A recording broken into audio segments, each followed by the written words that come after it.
A chamada PEC do orçamento impositivo torna obrigatória a execução de emendas parlamentares ao orçamento da União e cria uma fonte de financiamento estável para a saúde pública. O texto deve ser votado em segundo turno no Senado esta semana e volta para análise na Câmara dos Deputados. Quem conversa comigo sobre o assunto é o consultor de orçamentos do Senado, Luiz Otávio Barroso.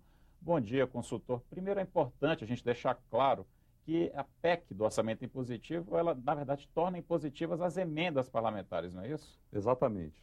O que acontece é que a proposta de emenda à Constituição que está sendo votada no Senado, ela torna obrigatória a execução de uma parcela do orçamento.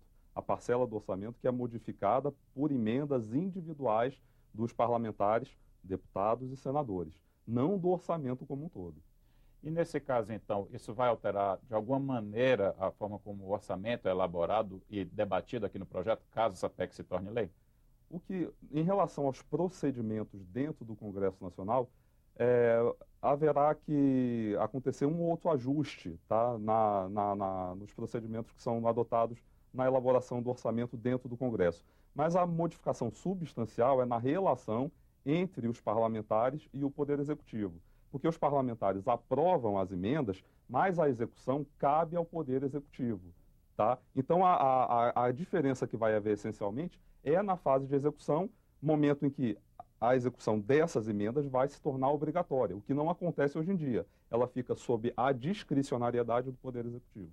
Consultor, e muda, que muda de fato, caso essa PEC se torne lei, para estados e municípios? A PEC prevê que muitas vezes as emendas, elas destinam recursos para as bases eleitorais dos parlamentares.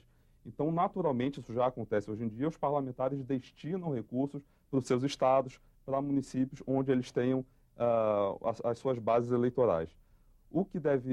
Então, o que vai acontecer é que mais recursos deverão chegar aos estados e municípios, porque a destinação vai ser obrigatória. Tá? E outro ponto é o seguinte, em relação ao processo legislativo, a concepção do processo legislativo de elaboração do orçamento, a concepção pensada pela Constituição é voltada para a União, mas ela é observada também por estados e municípios. Então, o que deve acontecer é que a obrigatoriedade de execução de emendas parlamentares também deve passar a valer não só para a União, mas também para os orçamentos locais, para os orçamentos de cada estado, para o orçamento de cada município. Consultor, tem também uma emenda que está sendo discutida, uma emenda à PEC, que destina mais recursos para a saúde. Essa emenda não tem tanto consenso, mas eu queria que você explicasse como é que funciona caso ela também seja aprovada. Essa emenda, ela propõe uma elevação dos recursos para a saúde. Hoje, no âmbito da União, esses recursos, a destinação mínima, né, fixada, é determinada pela Constituição e fixada em lei complementar. Isso implicaria, de acordo com as regras atuais, uma despesa de cerca de 90 bilhões de reais em 2014.